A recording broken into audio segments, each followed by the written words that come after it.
Al-Quran. Dan kita akan melihat ya, ini adalah klaim-klaim klasik lah ya, yang sering kali kita dengar dari mereka. Mereka mengatakan apa? Ya. Pertama itu mereka mengatakan bahwa Muhammad itu menerima wahyu dari malaikat Jibril katanya ya. Jibril pada tahun 610 ya. Kemudian mereka mengatakan bahwa ini dihafalkan dan disampaikan kepada para pengikutnya. Nah, apakah klaim ini punya dasar atau tidak? Itu nanti akan kita lihat bersama-sama. Ini klaim omong kosong atau memang klaim yang punya dasar ya.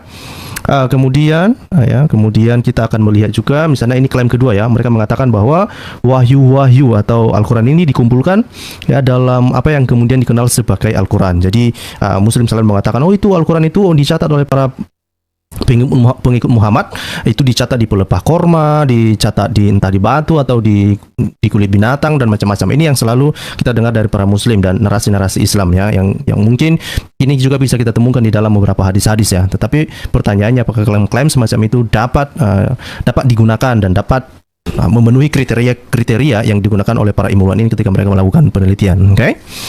Kemudian kita akan melihat juga ya, ini klaim ketiga, misalnya mereka mengatakan bahwa Al-Quran sebagai kitab wahyu ditulis dalam bahasa Arab dalam waktu 20 tahun setelah kematian Muhammad. Nah, ini terkait nanti masalah kanonisasi yang mereka mengatakan kanonisasi pertama itu dilakukan oleh Utsman ya. Artinya itu sekitar tahun 650-an ya, 652 lebih tepatnya. Dan apakah klaim itu bisa dipakai juga ya, atau hanya sekedar klaim omong kosong? Jadi sekali lagi ini Muslim, ini penting sekali ya. Ini klaim-klaim yang dari Muslim sendiri dan berdasarkan narasi-narasi Islam itu sendiri ya.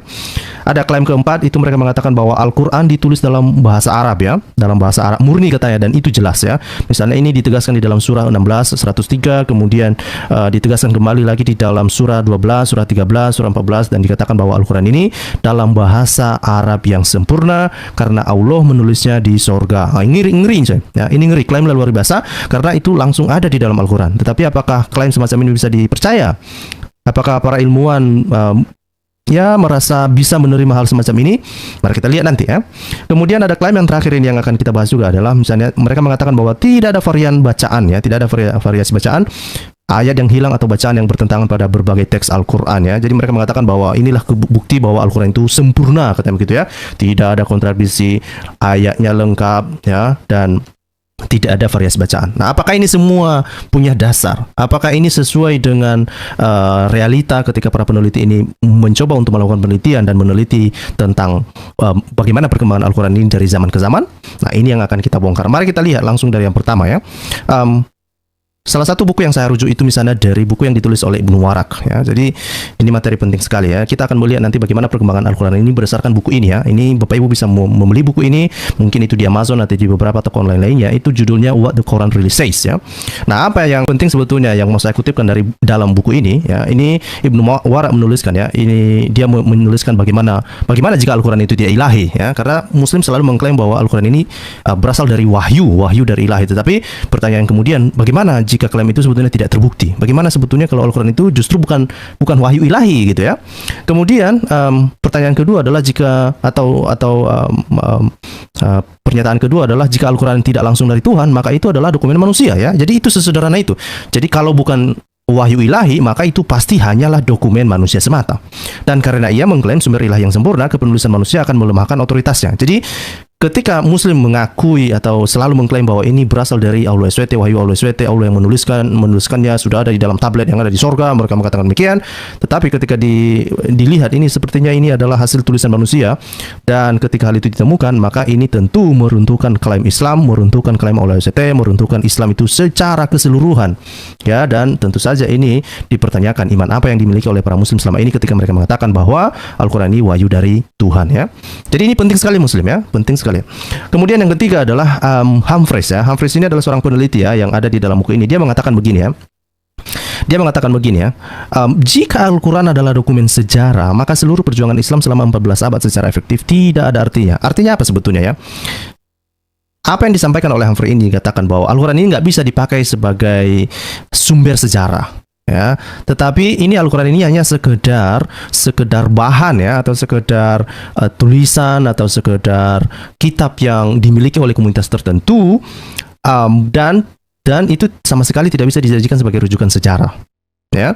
Dan justru kalau itu digunakan sebagai rujukan sejarah, maka seluruh perjuangan Islam selama 14 abad ya secara efektif tidak ada artinya ya. Dan beberapa ilmuwan muslim juga mengakui ya bahwa memang Al-Quran ini bukanlah sebuah kitab sejarah ya. Nah, kalau mengenai sejarah tidak bisa dirujuk ya. Kalau Al-Quran ini tidak bisa dirujuk sebagai kitab sejarah, lalu kisah apa sebetulnya yang diceritakan dalam Al-Quran ya? Jangan-jangan itu buntulan dongeng ya. Seperti yang dikatakan oleh Pak Dhani ya. Pak Dhani mengatakan bahwa mau kisah Zeus kah, mau dewa Zeus, mau kisah dongeng, Seven Sleeper, masuk di dalamnya apa saja di dalamnya, yang penting sudah masuk dalam Al-Quran, maka itu dianggap sebagai kebenaran.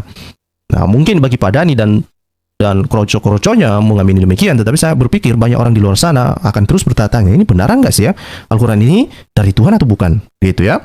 Nah, selanjutnya apa? Nah, ini ada sebuah buku juga yang saya rujuk ini dari Robert Spencer ya. Judul bukunya itu Did Muhammad Exist ya, apakah Muhammad pernah ada ya. Dan dia menuliskan, saya mengquote beberapa kalimat yang dia tuliskan di dalam buku ini ya. Ini menyinggung tentang asal usul Al-Quran yang sebenarnya ya.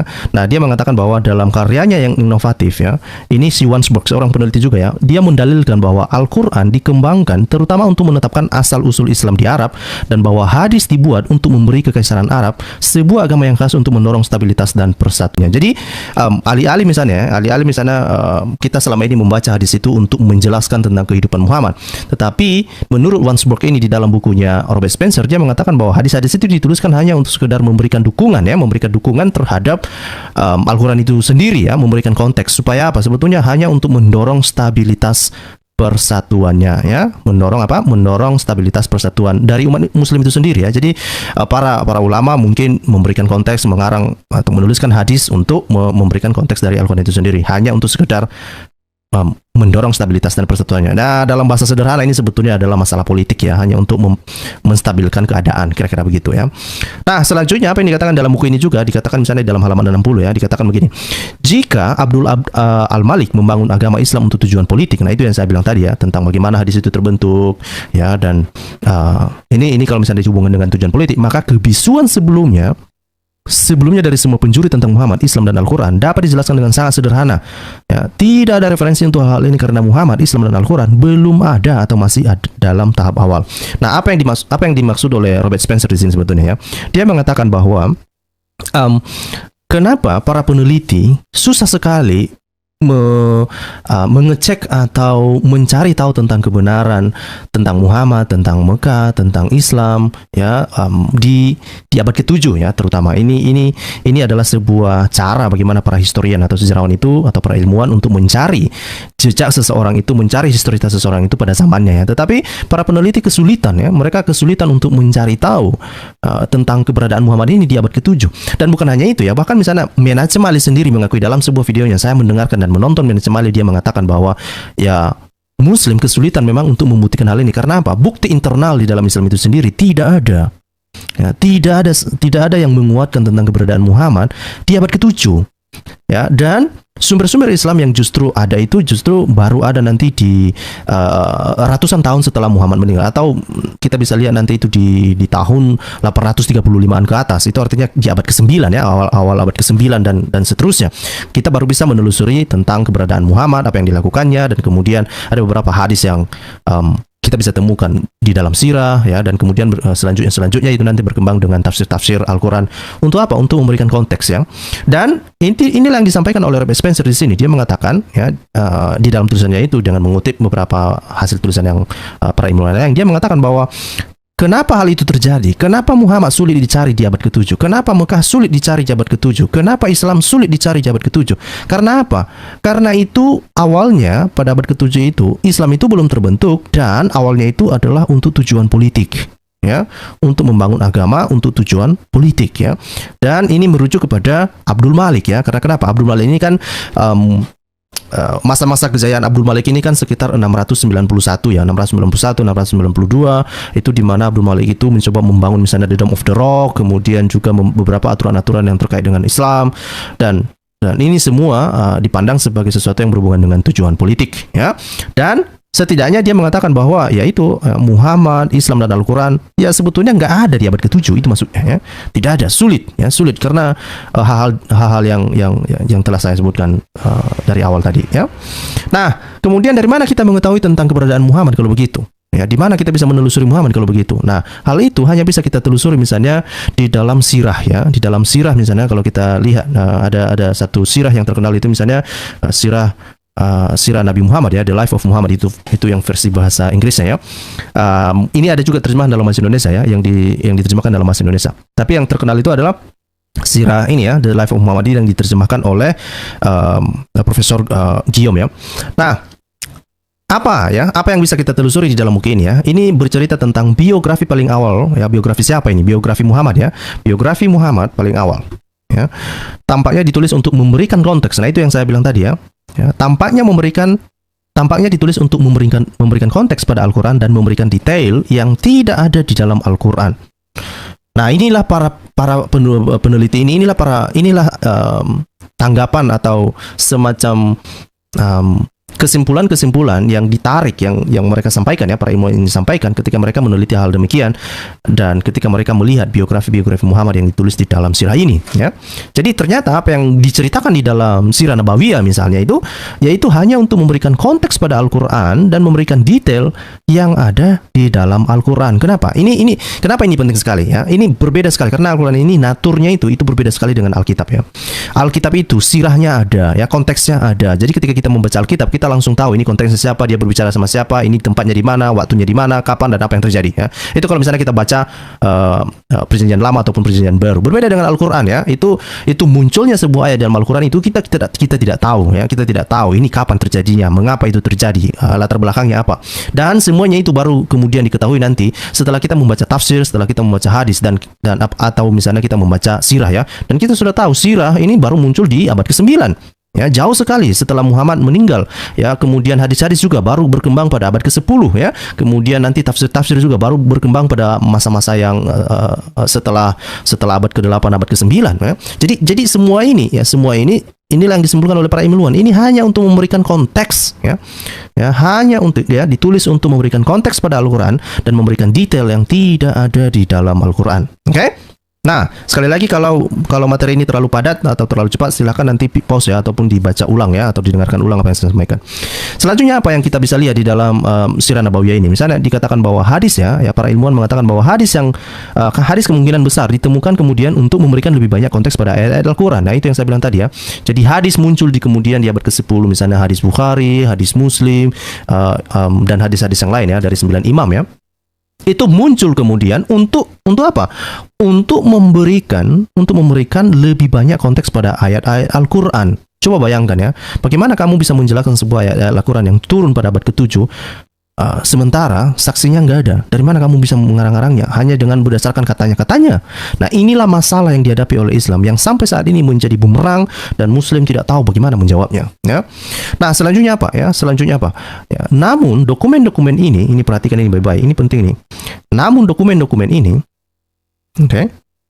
ditulis lebih dari 150 tahun setelah peristiwa yang diduga terjadi. Inilah alasan kenapa para ilmuwan ini sulit sekali menerima apa yang diceritakan di dalam sirah Nabawiyah, apa yang diceritakan di dalam hadis, apa yang diceritakan di dalam tafsir-tafsir para ulama Islam. Kenapa?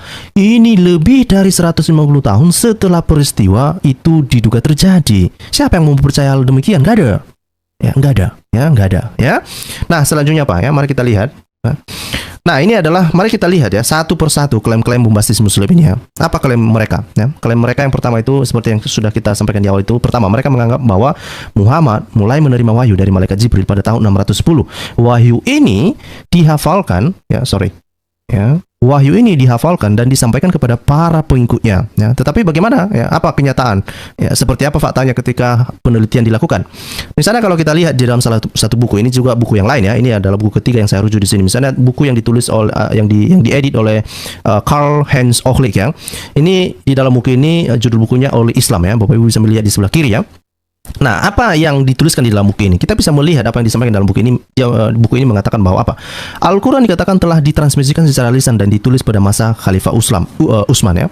Nah, kemudian apa dikatakan? Varian terutama qiraat, bacaan yang berbeda, menceritakan kisah yang berbeda. Ternyata ahli-ahli mengatakan bahwa itu wahyu ini dituliskan tidak ada perbedaan. Ternyata ada varian ya. Dan varian-varian ini memberikan cerita lain. Apakah benar Al-Quran ini adalah wahyu yang diterima dari Allah, wahyu yang diterima oleh Muhammad dari Allah, Dan justru hasil penelitian mengatakan sepertinya bukan, ya. Kemudian ada seorang sarjana mengatakan bahwa penjelasan yang paling logis adalah bahwa media transmisi utama bukanlah ingatan para pembaca. Jadi sekali lagi ya, klaim Muslim yang selalu mengatakan bahwa Al-Quran itu dihafal, itu adalah sebuah klaim omong kosong menurut para ilmuwan ini. Mereka mengatakan itu bukanlah ingatan para pembaca, itu bukan dihafal, itu ya, dalam kata sederhana sebetulnya bahwa Al-Quran itu bukan dihafal, itu nggak masuk akal, tidak mungkin. Ya, itu hanya klaim bohong itu. Ya, dan kemudian apa yang mereka katakan? Melainkan teks atau manuskrip tertulis. Justru itu adalah sebuah teks atau manuskrip tertulis, ya. Sekalipun misalnya teks-teks tersebut tanpa titik diakritik, ya.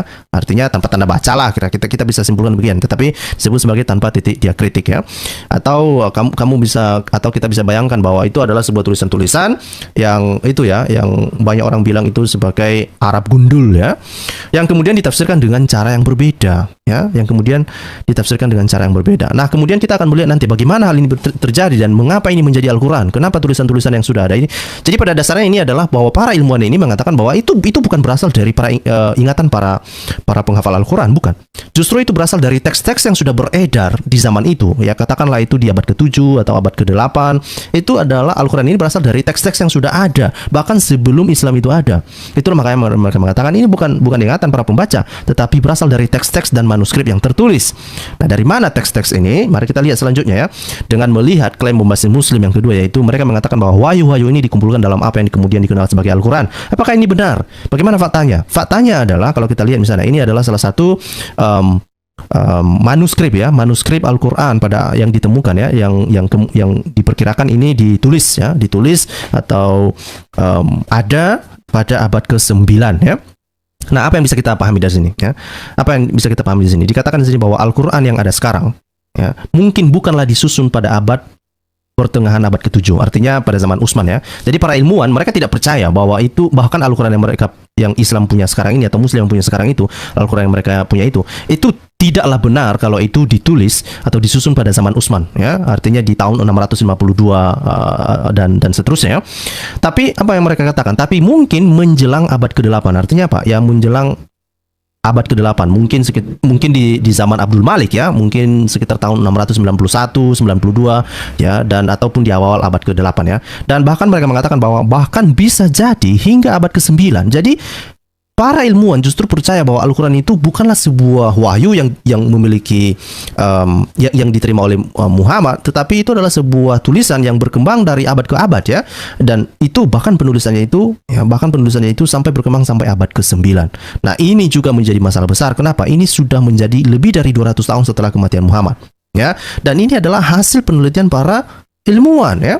Ya, jadi bayangkan ini, ya. Jadi Al-Quran ini kalau kita bisa ambil summary dari apa yang disampaikan oleh para peneliti dari apa yang saya paparkan tadi itu artinya apa? Bahwa Al-Quran itu bukanlah dari ingatan para penghafal Al-Quran, tetapi dari teks-teks yang ada. Dan kemudian penyusunan-penyusunannya itu tidaklah berlangsung pada abad ke-7 atau pertengahan abad ke-7, tetapi mungkin itu justru perkembangannya itu mulai disusun, mulai ditulis itu menjelang abad ke-8 dan bahkan hingga abad ke-9.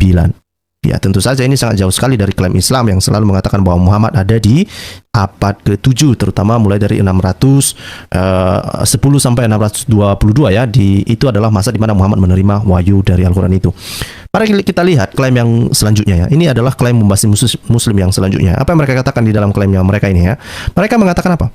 Nah, ini luar biasa nih. Al-Quran sebagai kitab wahyu, ya, ditulis dalam bahasa Arab dan dalam waktu 20 tahun setelah kematian Muhammad. Apakah ini bisa dipercaya?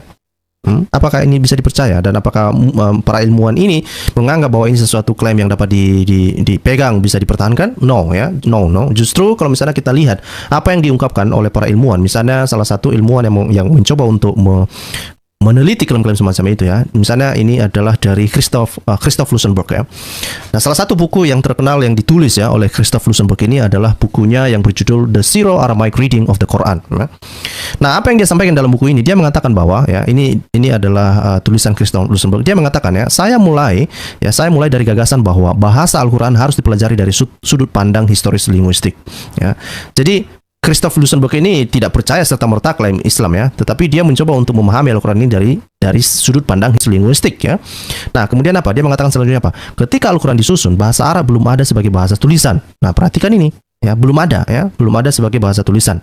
Nah, dan dengan demikian tampak jelas bagi saya bahwa penting untuk mempertimbangkan terutama bahasa Aram yang pada saat itu antara abad keempat dan abad ketujuh bukan hanya bahasa komunikasi tertulis tetapi juga lingua franca di daerah itu, yaitu di Asia Barat. Jadi apa yang dia maksud di sini ya?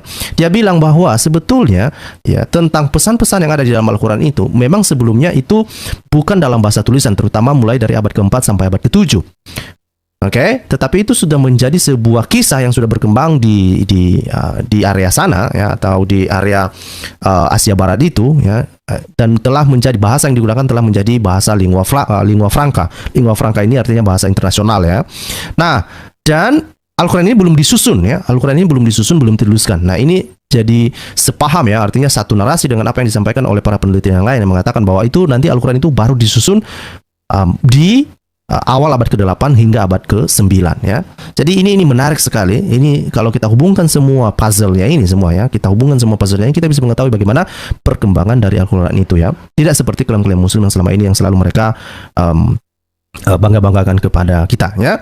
Dari mana ya, dan kenapa Christian Lusenberg mengatakan demikian ya? Ya, salah satu alasannya adalah misalnya kalau kita lihat di sini ya. Ini adalah abjad Arab ya. Di sebelah kanan itu adalah abjad Arab ya. Dan dia mengatakan apa? Abjad Arab lengkap ya, di mana Al-Qur'an ditulis tidak ada sampai abad ke-7 ya. Belum ada ya Al-Qur'an yang ditulis ya, yang ditulis dengan menggunakan huruf Arab, dan ternyata Arab lengkap itu tidak ada sampai abad ke-7. Nah, ini makanya saya bilang ya, hasil-hasil penelitian semacam ini sangat penting, dan saya berharap Muslim bisa mencoba untuk memahami ini dengan cara seksama ya. Kenapa? Karena ternyata ini yang terjadi ya, tidak seperti yang kalian bayangkan. Oke? Nah, tetapi apa dikatakan ya? 6 dekade setelah Muhammad meninggal, artinya apa ya? Di masa Muhammad ini semua nggak ada. Ya, abjad-abjad Arab ini nggak ada.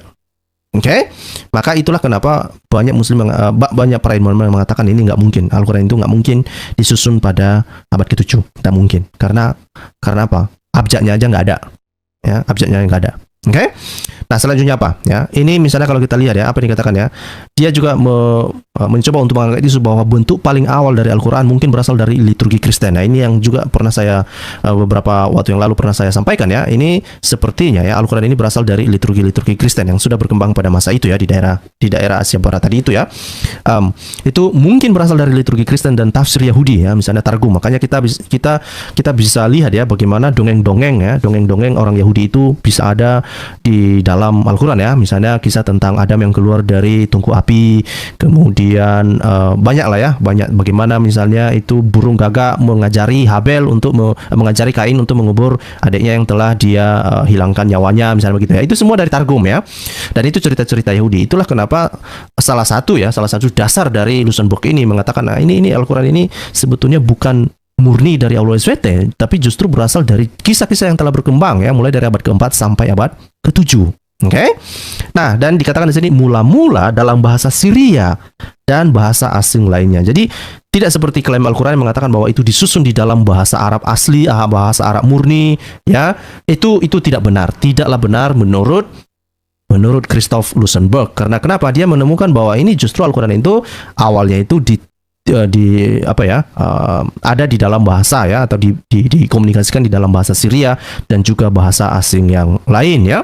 Nah, selanjutnya apa ya? Selanjutnya dia mengatakan bahwa ya, ini mari kita baca sama-sama. Oke. Dia mengatakan bahwa ini dilakukan secara lisan dan dimasukkan di dalam format bahasa Arab. Nah, ini jadi diarabisasi, terjadi Arabisasi ya. Apa yang diarabisasi sebetulnya ya? Diarabisasi teks-teks yang tadi itu ya, misalnya liturgi Kristen ya, kemudian juga beberapa targum-targum Yahudi tadi itu ya, kisah-kisah tentang orang Yahudi, bahkan dongeng-dongeng lain itu diarabisasi ya. Kemudian apa ya? Meskipun mempertahankan sebagian besar struktur dan guapan sebelumnya, beberapa kata asing tetap ada di dalam proses peleburan bahasa. Nah, ini yang dilakukan oleh Christoph Lusenberg ini. Dia mengetahui ini ada banyak sekali kata-kata asing di dalam Al-Qur'an ini. Nah, inilah bukti yang dia ajukan bahwa membuktikan bahwa Al-Qur'an itu sebetulnya awalnya itu bukan bahasa Arab asli ya. Justru itu adalah dari bahasa Aram dan juga bahasa-bahasa yang lain ya. Nanti kita bisa lihat ya, ataupun kita bisa mencari ya, banyak sekali bahasa atau kosakata bahasa asing yang diarabisasi ya. Dan baik itu Menachem Ali misalnya ya, polemikus Islam ya, Menachem Ali, ataupun revisionis misalnya itu yang Munim Siri juga mengakui hal demikian bahwa memang banyak kata-kata asing di dalam di dalam Al-Quran ini. Salah satunya itu misalnya Injil ya, Injil ya. Quran itu sendiri kan bukan, mereka mengatakan Quran itu kata Quran itu sendiri bukan bahasa Arab asli ya, tapi itu Korean ya. Ya itu nanti kita bisa lihat ya. Selanjutnya ya, apa yang dikatakan oleh Christoph Lusenberg di dalam bukunya ya. Dia mengatakan apa? Ya, bentuk awal tulisan Arab berasal dari dua kemungkinan sumber ya. Sumbernya dari mana? Dari misionaris Kristen yang membuat naskah dari liturgi Syria, dan pedagang mengembangkan naskah itu untuk transaksi ekonomi sederhana. Nah, kedua bentuk aksara tersebut kemungkinan besar didasarkan pada aksara Siro-Aram. Itu yang saya bilang tadi ya, Siro-Aram ya, Syria dan Nabatean ya, yang keduanya dikembangkan dari bahasa Aram ya. Nah, jadi inilah informasi yang justru ditemukan oleh para ilmuwan ini, memberikan kita informasi bahwa ya Al-Quran ini tidak seperti yang diklaim ya, bahwa itu adalah bahasa Arab murni ya. Ternyata itu berasal dari bahasa asing ya, selain bahasa Arab. Selanjutnya apa? Ya, ini adalah salah satu juga seorang peneliti Islam ya, dan yang secara khusus meneliti tentang Al-Quran, namanya itu Gunter Luling ya. Nah, di dalam bukunya, ini adalah sebuah buku yang paling ditakuti oleh Muslim ya sampai saat ini. Kenapa? Buku ini memberikan pembahasan yang sangat-sangat komprehensif ya. Beberapa pembahasan mengatakan memang materi yang disampaikan dalam buku ini agak berat ya, tetapi sangat komprehensif ya, dan ini sangat ditakuti oleh Muslim sampai saat ini ya. Belum ada yang mencoba untuk membantah apa yang disampaikan oleh Gunter Luling di dalam bukunya ya. Bukunya ini berjudul A Challenge to Islam for Reformation ya. Nah, apa yang dikatakannya di dalam ini ya, ini Robert Spencer di dalam halaman 13, dia mengutip Gunter Luling mengatakan apa? Gunter Luling mengatakan bahwa Al-Quran asli sama sekali bukanlah teks Islam. Apa? Quran asli sama sekali bukanlah teks Islam ya, melainkan apa? Melainkan dokumen Kristen pra-Islam. Jadi coba bayangkan ya, udah berapa orang para ilmuwan ini mengatakan demikian ya. Christoph Lusenberg ya, Gunter Luling, kemudian ilmuwan-ilmuwan yang lain. Apa yang mereka temukan? Ini Quran ini sama sekali bukanlah teks Islam. Artinya apa? Bukan bahasa Arab asli, coy. Bukan ya, melainkan dokumen Kristen pra-Islam. Jadi itu seperti yang disampaikan oleh Christoph Lusenberg tadi ya. Ini justru adalah sebuah narasi yang sudah berkembang mulai dari abad ke-4 sampai abad ke-7, dan itu kebanyakan dimiliki oleh orang Kristen dan orang Yahudi ya.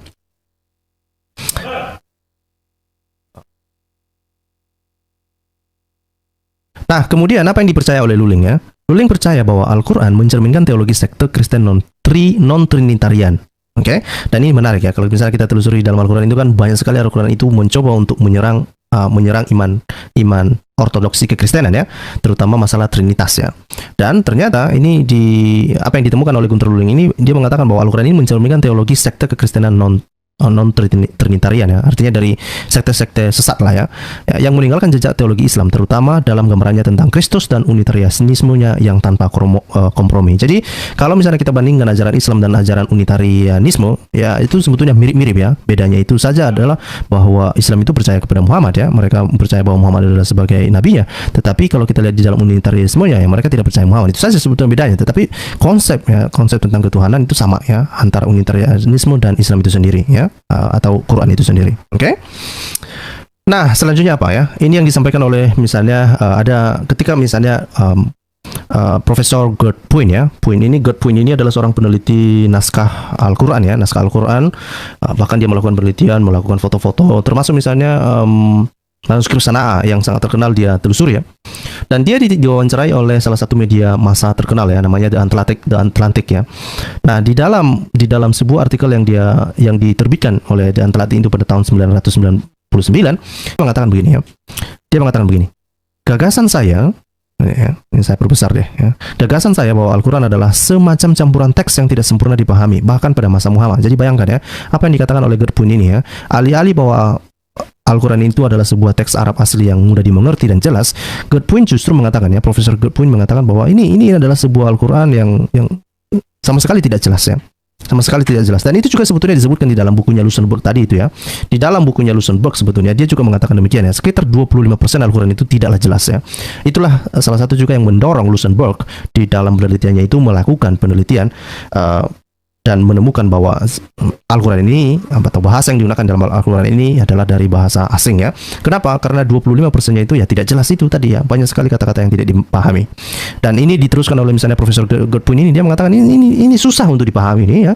Bahkan pada masa Muhammad katanya, katakan misalnya Muhammad itu ada pada abad ke-7 dan dia mengatakan ini pada abad ke-7 dia meyakini itu sulit untuk dimengerti apa yang disampaikan di dalam Al-Quran itu sendiri ya.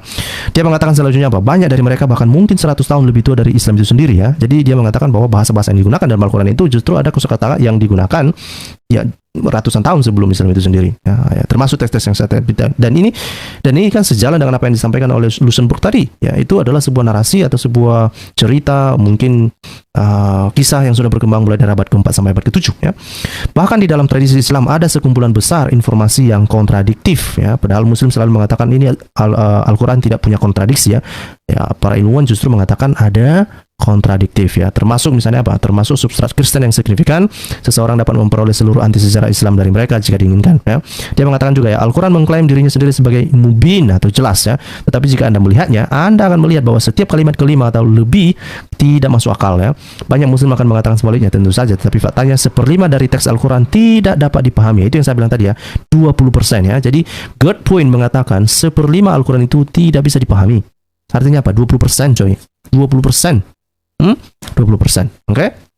Nah, selanjutnya apa ya? Selanjutnya dia mengatakan bahwa ya di dalam artikelnya itu di The Atlantic ya, dia mengatakan ya, inilah yang menyebabkan kecemasan tradisional tentang penerjemahan. Jika Al-Quran tidak dapat dipahami, bahkan jika tidak dapat dipahami oleh dalam bahasa Arab, maka tidak dapat diterjemahkan ke dalam bahasa apapun. Jadi bayangkan ya, 25% Al-Quran itu tidak bisa dipahami bahkan di dalam bahasa Arab itu sendiri. Nah, bagaimana mungkin hal itu bisa diterjemahkan di dalam bahasa lain? Tidak mungkin. Itu yang disampaikan oleh Profesor Godwin ini ya. Nah, kemudian apa? Selanjutnya apa? Itulah mengapa umat Islam takut. Jadi sekali lagi ya, bukan saya ngada-ngada ketika saya mengatakan tadi itu bahwa Muslim ini sebetulnya sedang dalam ketakutan ya. Sedang dalam ketakutan. Kenapa mereka takut? Ya karena itu tadi 25% Al-Quran, teks Al-Quran itu tidak dapat dipahami ya. Dan salah satu misalnya contoh yang dikatakan oleh Godwin itu adalah ketika misalnya kita bisa telusuri lah ya, 5 bait ya, setelah membaca 5 bait ayat Al-Quran ya, kemudian ayat selanjutnya itu menjadi nggak jelas ya, nggak nyambung ya, kadang nggak nyambung ya. Ya dari ayat pertama dia katakan demi kuda yang terengah-engah ya kan. Nah, setelah 5 ayat setelah itu entah nyambung kemana ya kan. Nggak jelas aja, ujung pangkalnya nggak jelas ya. Ini yang disampaikan oleh Godwin ini juga ya.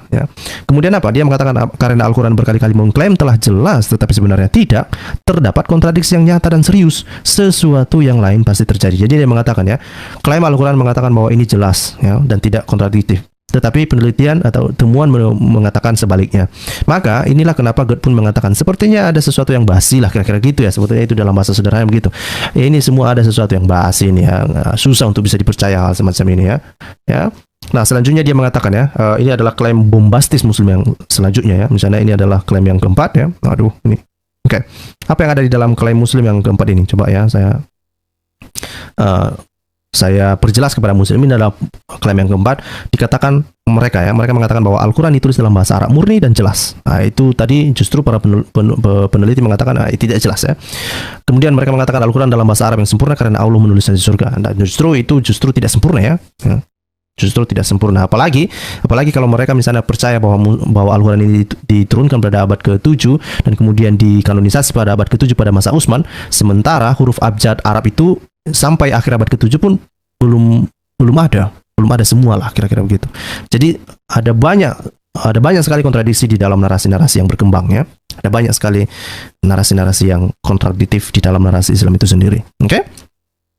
Selanjutnya apa ya? Mari kita lihat ya tentang istilah-istilah yang ada di dalam Al-Quran ini ya, istilah non-Arab ya. Dan para peneliti justru menemukan banyak sekali ya. Dari penelitian mereka mengatakan bahwa ada lebih dari 100 istilah non-Arab dalam Al-Quran, lebih dari 100 ya. Nah, itu yang saya bilang tadi itu ya. Lebih dari 100 istilah non-Arab dalam Al-Quran. Dan itu ternyata istilah-istilah tersebut atau kosakata yang telah mengalami Arabisasi tersebut justru berasal dari bahasa Mesir, bahasa Ibrani, bahasa Yunani, Syria, Akkadia, Ethiopia, dan Persia ya. Dan ini justru sangat bertentangan ya, atau bertolak belakang dengan klaim para Muslim atau klaim Al-Quran itu sendiri yang mengatakan bahwa Al-Quran itu diturunkan di dalam bahasa Arab murni ya. Nah, ternyata itu adalah sebuah bahasa yang diarabisasi ya. Kalau sebuah bahasa diarabisasi berarti bukan Arab murni dong, gitu ya. Yang kedua, apa juga yang bisa ditemukan ya? Para peneliti juga mengatakan bahwa kata Quran itu sendiri ya kemungkinan besar berasal dari bahasa Syria ya, yang dalam bahasa Syria itu disebut sebagai Qur'ana ya. Ini ya, Qur'ana yang berarti lectionary ya, lectionary itu ya. Dan biasanya mengacu pada leksionari Kristen ya. Nah, itu jadi sekali lagi apa yang disampaikan oleh para ilmuwan ini masih dalam satu arah ya, senada semua ya. Ini semua berasal dari teks-teks orang Kristen dan terutama leksionari Kristen. Oke? Selanjutnya apa ya? Dia juga mengatakan misalnya di dalam bukunya Robert Spencer ya, di dalam bukunya Robert Spencer ini seorang peneliti namanya Minggana, dia mengatakan bahwa hampir semua istilah agama di dalam Al-Quran berasal dari bahasa Syria. Jadi sekali lagi banyak sekali para ilmuwan ini mengatakan bahwa ini Al-Quran ini bukan bahasa Arab asli ya. Kemudian sekali lagi kita merujuk lagi kembali apa yang disampaikan oleh Gunther Lulling dalam bukunya. Dia mengatakan apa? Ya, dia mengatakan apa ya? Robert Spencer mengutipnya. Ya, dia mengatakan Lulling mengatakan bahwa sekitar sepertiga teks Al-Quran didasarkan pada teks Kristen pra-Islam. Wow. Nah, ini saya kurang tahu apakah Muslim menyadari hal ini, tetapi Muslim selalu menyerang iman kekristenan ya. Tapi para peneliti justru menemukan bahwa ini ya apa yang ada di dalam Al-Quran itu, tulisan-tulisan dalam Al-Quran itu adalah sepertiga Al-Quran didasarkan pada teks Kristen pra-Islam. Ya, yang mencuri siapa, ya kan? Ya, padahal apa yang sekarang sedang digaung-gaungkan oleh para Muslim, aduh, itu kata Allah, itu kalian kenapa Alkitab menggunakan kata Allah yang ada di dalam Al-Quran? Itu kata Allah itu milik Islam. Peyek mula, ya kan? Lu makan peyek dulu lah, ya kan? Biar agak lancar lah otak kan gitu. Ya, justru para peneliti mengatakan bahwa sepertiga teks Al-Quran itu berasal dari teks Kristen pra-Islam. Jangan kau bolak-balik, jangan Muslim sok-sokan. Ini hasil penelitian. Oke? Nah, selanjutnya apa ya? Saya mau cepat saja ya. Silakan nanti Muslim mencoba membantahnya. Coba saja membantah dari apa yang disampaikan oleh para ilmuwan ini ya. Gerd Poin juga mengatakan ya, dia mengatakan 20% dari Al-Quran tidak dapat dipahami bahkan oleh para ahli bahasa Arab. Ngeri nih cuy. Ya, ngeri nih. 20%. Bayangkan. Ini adalah sebuah angka yang sangat luar biasa ya. 20% dari Al-Quran itu seperlima Al-Quran itu tidak dapat dipahami bahkan di dalam bahasa Arab sendiri. Ngeri nih. Ya, ngeri nih. Ya, kemudian apa yang dikatakan oleh Luxemburg juga mengatakan bahwa ini bukan Gerd Poin ya, tapi Luxemburg mengatakan menunjukkan bahwa Al-Quran itu jauh lebih masuk akal ketika diterjemahkan kembali ke dalam bahasa Syria ya. Jadi Luxemburg sangat yakin bahwa Al-Quran itu awalnya itu ditulis dalam bahasa Syria ya, dan kemudian ketika dia membaca Al-Quran itu dikembalikan ke bahasa aslinya, ke bahasa Syria, maka hampir semua kata-kata yang tidak jelas di dalam Al-Quran itu bisa dijelaskan di dalam bahasa Syria. Itu hasil penelitian dia. Itu menarik ya. Nah, kalau misalnya kita lihat juga ya, ini misalnya hasil penelitian Gerd Poin ya. Saya mencoba untuk mengutip saja ya beberapa hasil, mencoba untuk menunjukkan bagaimana mencoba untuk mengekspos ketidakjelasan Al-Quran ya. Ini adalah hasil penelitian dari Gerd Poin misalnya ya. Bapak Ibu bisa membeli bukunya, namanya bukunya itu adalah The Hidden Origin of Islam ya. Nah, ini di sebelah kiri ini. Bapak Ibu bisa membelinya, Muslim bisa membeli bukunya, itu tersedia di toko-toko online ya. Di dalam halaman 335 di sini, ini ada salah satu tulisan dari Gerd Poin ini. Dia mencoba untuk mencari tahu sebetulnya kata laika kemudian atau al-laik ya, itu di dalam Al-Quran yang dikutip dalam atau yang disebutkan dalam Al-Quran itu sebetulnya dari mana ya. Nah, itu sebetulnya saya hanya menunjukkan ini adalah bahwa ini kata tersebut itu telah menjadi perdebatan, telah menjadi bahan topik para ilmuwan untuk mencari tahu ini berasal dari mana, kata ini berasal dari mana ya. Ini ada yang mengatakan itu kata aslinya itu adalah leukekome ya, dan ada yang mengatakan itu kata yang lain ya. Dan saya hanya menunjukkan salah satu contohnya saja bahwa memang ada kata-kata di dalam Al-Quran itu bahkan di dalam bahasa Arab sendiri tidak dapat dipahami. Ngeri. Oke? Nah, kemudian ya sekali lagi ini juga si Luxemburg pernah diwawancarai oleh media massa ya, dan dia ditanya ya, kalau begitu apakah Al-Quran tidak lain adalah versi Arab dari Alkitab Kristen ya. Jadi ada yang mewawancarai dia ya. Christoph Luxemburg mengatakan ya pada asalnya Al-Quran adalah buku liturgi Syro-Aram ya. Jadi ini dengan tegas si Christoph Luxemburg ini mengatakan dari hasil penelitian, dia mengatakan ya Al-Quran ini adalah buku dari liturgi Syro-Aram ya, dengan himne dan kutipan dari kitab suci yang mungkin telah digunakan dalam layanan suci Kristen. Ya, makanya kita tidak heran ya, di dalam Al-Quran itu kan kita bisa melihat ada kata-kata atau kalimat-kalimat pengulangan ya. Misalnya, nikmat apa lagi yang kau dustakan, nikmat apa lagi yang kau dustakan. Dan misalnya di dalam satu surah itu kalimat nikmat apa lagi yang kau dustakan itu bahkan sampai diulang kali. Nah, kalau kita ingat-ingat bagaimana himne Kristen di dalam gereja ya, itu kan ada misalnya itu himne itu dibacakan oleh misalnya itu pembawa liturgi ya, kemudian nanti disambut oleh jemaat. Jadi mereka bersahut-sahutan ya, Jadi kalau kita lihat di dalam Al-Qur'an ada salah satu ayat misalnya itu, yaitu seperti himne semacam itu ya. Jadi ada sahut-sahutan antara pembawa liturgi dan jemaat, kira-kira begitu. Nah, inilah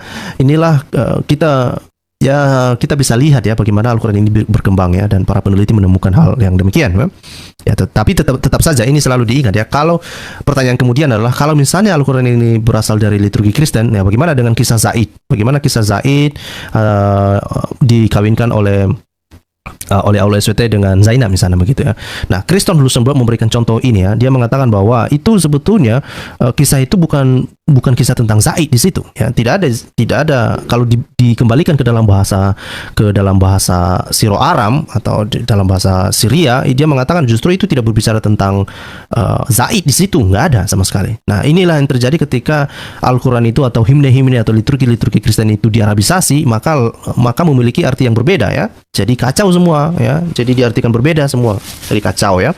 Atau penjelasan kedua dari yang ditawarkan oleh para ilmuwan, mereka mengatakan bahwa itu ada banyak sekali ayat Al-Quran itu yang diinterpolasi kemudian ya. Diinterpolasi kemudian itu maksudnya dari teks-teks yang berasal dari liturgi Kristen itu lalu dikembangkan kemudian untuk menyesuaikan kebutuhan para ulama Islam pada masa-masa abad ke-8 gitu ya. Itu kalau misalnya kita hubungkan puzzle-nya begitu ya. Nah, wawancara yang dilakukan kepada Kriston Lusenberg ini juga memberikan informasi yang lain ya. Misalnya ketika dia ditanya apa hubungan antara bahasa budaya ini dan asal muasal Al-Quran ya. Lalu dia mengatakan ya, mulai abad ketiga, orang-orang Kristen Suriah tidak membatasi diri untuk membawa misi evangelis mereka ke negara-negara terdekat seperti Armenia dan Persia.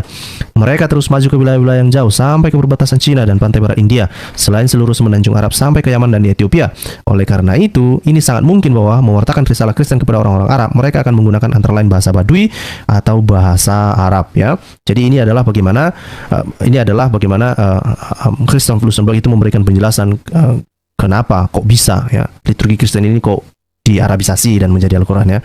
Nah, kemudian ya dia menambahkan bahwa untuk menyebarkan Injil mereka terus menggunakan campuran bahasa ya.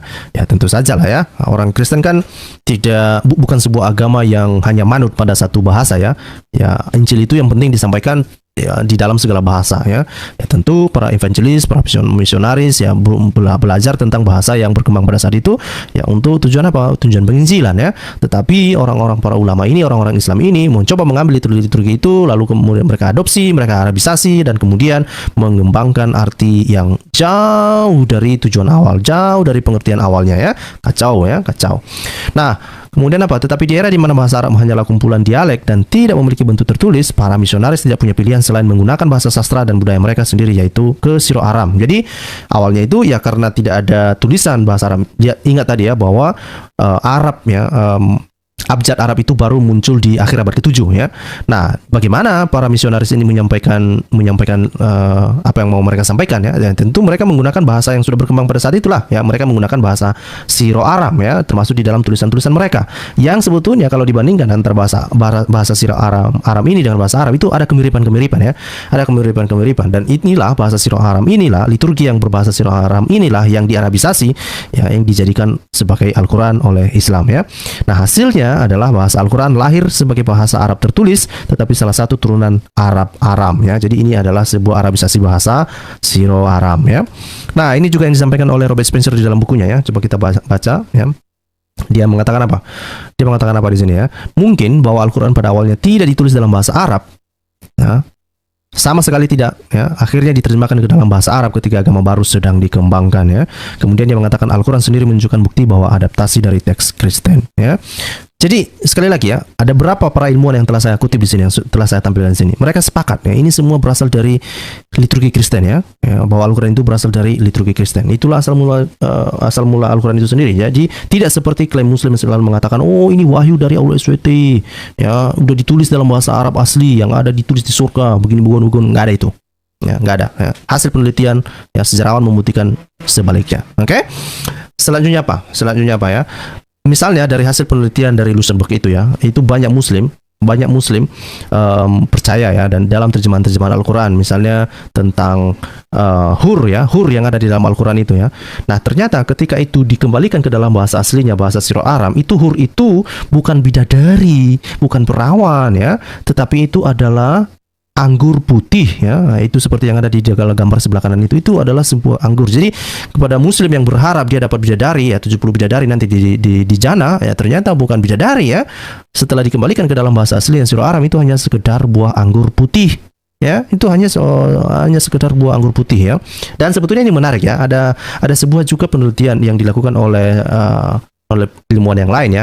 Dia menemukan di dalam awan-awan ya, di dalam awan-awan bangunan The Dome of the Rock itu juga beberapa santo-santo itu memegang beberapa buah anggur ya. Jadi bayangkan ya, The Dome of the Rock itu kan dipercaya dibangun pada tahun 691 92 begitu ya. Dan itu ada semacam lukisan dari santo-santo itu yang memegang buah-buah anggur di sana ya. Ya misalnya inilah yang kemungkinan. Inilah kenapa ini sangat masuk akal ketika misalnya Luxembourg ini mengatakan bahwa yang disampaikan di dalam Al-Quran itu tentang hur itu bukanlah hur bidadari, tapi buah anggur. Karena buah anggur ini dipakai sebagai lambang di dalam misalnya buah yang dinikmati di dalam surga yang berkembang pada masa abad-abad mulai dari abad ke-4 sampai abad ke-7. Jadi kacau semua ya, ketika di Arabisasi semua bahasa Siro Aram ini jadi kacau ya. Jadi kacau mereka duga atau mereka pikir ya, muslim berpikir bahwa itu bukan buah anggur tapi bidadari katanya ya. Sampai-sampai ada yang meledakkan diri kan, yang meledakkan diri hanya untuk mendapatkan buah anggur. Wah, ini kan buah anggur kamu bisa beli di minimarket lah ya, nggak mesti harus ke jana kalau mau beli buah anggur ya, ke minimarket ya. Di Alfamart juga ada itu saya yakin, atau di 7-Eleven ada itu ya, beli aja di sana. Ngapain nunggu dulu meledakkan diri kan gitu ya. Dan ini adalah klaim yang terakhir ya, klaim bombastis muslim yang kelima. Apa yang klaim mereka ini ya? Mereka mengatakan bahwa tidak ada varian bacaan ayat yang hilang ya, tidak ada varian bacaan Al-Quran katanya ya. Ya, apakah benar ini benar adanya atau justru tidak seperti kenyataan ya? Nah, apa benar ini ya? Dan bukan hanya itu, mereka mengatakan tidak ada ayat yang hilang katanya begitu, atau tidak ada bacaan yang bertentangan dalam berbagai teks ya. Dan justru ini, misalnya kalau kita dengarkan pernyataan dari Munim Siri, seorang revisionis ya, muslim itu sendiri, dia mengakui bahwa sebetulnya ada bukan dua ayat ya, ada dua surah di dalam Al-Quran itu hilang ya. Sampai sekarang itu banyak para ilmuwan muslim mencoba untuk merekonstruksi surah yang hilang itu dari Al-Quran. Dua surah, bukan hanya ayat ya. Nah, dan kemudian bukan hanya itu ya, bukan hanya hilang dua surah, ada juga misalnya ayat-ayat yang bahkan ada sebuah penelitian yang pernah saya bahas, saya teliti juga, itu ada seorang ilmuwan mengatakan bahwa ada sekitar 300 ayat yang hilang dari satu surah di dalam Al-Quran ya. Satu surah kehilangan sekitar 300 ayat. Ngeri itu ya. Padahal muslim selalu mengatakan ini Al-Quran ini tidak pernah berubah ya, ayatnya tidak pernah hilang ya. Bukan hanya ayat yang hilang, surah pun hilang. Ngeri ya. Nah, terus apa yang dikatakan oleh para ilmuwan ya? Justru yang bisa ditemukan adalah bahwa ini si Arthur Jeffrey ya. Arthur Jeffrey ini justru mengatakan bahwa ada varian ya, ada varian bacaan Al-Quran ya. Ada banyak sekali varian bacaan Al-Quran ya. Sampai sekarang itu sudah ditemukan setidaknya 37 varian Al-Quran ya. Varian bacaan Al-Quran. Oke. Ya, si Arthur Jeffrey ini juga ya bahkan menulis sebuah buku, dia memberikan 9 halaman tentang varian bacaan Al-Quran. Dan kemudian Al-Quran Yaman mengungkapkan bahwa klaim muslim atas teks yang seragam tidak dapat lagi dipertahankan. Artinya apa? Ya, ketika mereka mengatakan bahwa ini Al-Quran itu cuma satu, mulai dari ujung saat dari barat ke timur itu ya, di dalam negara muslim ya, negara di mana-mana muslim selalu menggunakan satu Al-Quran dan tidak ada perbedaan di dalamnya. Itu sebuah hal yang tidak dapat lagi dipertahankan ya, sebuah argumen yang tidak bisa lagi dipertahankan. Oke? Ini adalah perkembangan terakhir dan saya juga mengikuti kelas dari Profesor dan Brubaker ini ya. Saya mendengarkan kelasnya dan dia mengatakan ya, ada satu bukunya yang dia tulis beberapa waktu yang lalu ini, sebetulnya dia hanya memberikan 25 contoh ya. 20 contoh dari varian-varian Al-Quran ini ya. Dia mengatakan bahwa sebetulnya ada banyak varian tekstual di dalam Al-Quran, ada ribuan katanya, ada ribuan ya. Dan di dalam bukunya yang sudah dicetak ya dan sudah terjual laris pula ya, itu mengundang reaksi Muslim ya, termasuk misalnya Artikulas ya, seorang ilmuwan Islam di Mesir kalau nggak salah ya. Dia mencoba untuk merespon bukunya Profesor dan Daniel Brubaker ini ya, dan sebetulnya itu tidak menyentuh esensi apa yang disampaikan oleh Profesor dan Daniel Brubaker ini ya. Dan inilah ketakutan-ketakutan yang dialami sekarang. Muslim sekarang sedang ketakutan untuk menghadapi hal semacam ini. Kenapa? Karena klaim-klaim mereka itu ya. Dan bukan hanya itu, klaim itu sendiri sebetulnya dinyatakan di dalam Al-Quran. Jadi kenapa Muslim takut sekali? Karena tidak mungkin Al-Quran diubah dong ya. Karena klaim yang demikian itu dibuat oleh Al-Quran itu sendiri. Nah, kalau klaim itu bisa terbantahkan, itu artinya Allah bukan dari Tuhan. Tidak mungkin Allah SWT. Kalau Muslim percaya bahwa Allah SWT adalah Tuhan, maka tidak mungkinlah Tuhan salah, kan gitu.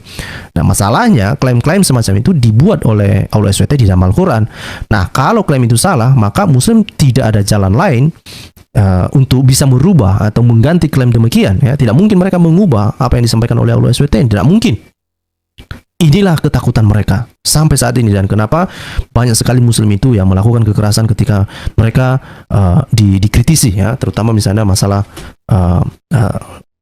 teks kritisisme semacam ini ya, varian-varian Al-Quran yang bisa kita temukan di berbagai kesempatan ya.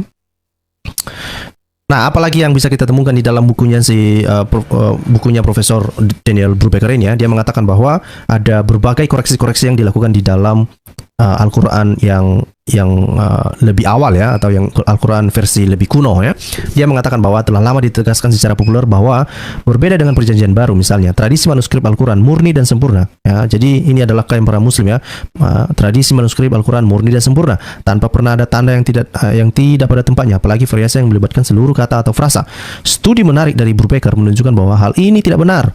Apa yang telah penulis lakukan dalam buku pendek ini adalah untuk menyaring penelitian bertahun-tahun ya. Ini adalah sebuah penelitian bertahun-tahun. Jadi bukan hanya sebuah opini belaka tanpa dasar ya. Justru ini penelitian yang dilakukan bertahun-tahun dan membuat pembaca umum dapat mengakses contoh-contoh penting dan menarik dari koreksi juru tulis di beberapa manuskrip Al-Quran paling awal ya. Nah, buku tentang koreksi dalam salinan Al-Quran tulisan tangan ini menawarkan koreksinya sendiri atas pandangan yang tersebar luas tetapi salah tentang Al-Quran. Dan ini yang disampaikan oleh Dan Brubaker. Itu dia hanya menyampaikan contoh, 20 contoh aja ya, dan Muslim sudah sangat ketakutan luar biasa di seluruh dunia, ngeri ya. Nah, kemudian ada juga kita mengutip buku yang lain ya. Ini yang ditulis oleh Stephen Shoemaker ya, di dalam bukunya yang berjudul Creating the Quran ya. Jadi ini kalau menelusuri bagaimana Al-Quran itu berkembang ya, mengalami evolusi dari masa ke masa ya. Dan apa yang disampaikan oleh Stephen Shoemaker ini ya, dia mengatakan bahwa sudah menjadi tujuan kami untuk mengartikulasi model untuk memahami sejarah formasi Al-Quran yang tidak bersandar pada hanya tradisi Islam atau wahyu ilahi, tetapi Al-Quran didasarkan seperti yang disampaikan Lincoln dalam waktu dan kontingen. Artinya apa ya? Sebetulnya dalam bahasa sederhana, penulis ini menyampaikan ya, bahwa Al-Quran ini punya sejarah. Ya, sejarahnya itu tidak seperti yang diklaim oleh Muslim, yaitu dari wahyu ilahi, tetapi justru itu dibuat dan berkembang dalam kurun waktu tertentu di dalam kontingen tertentu ya tentu di Asia Barat lah kira-kira begitu ya.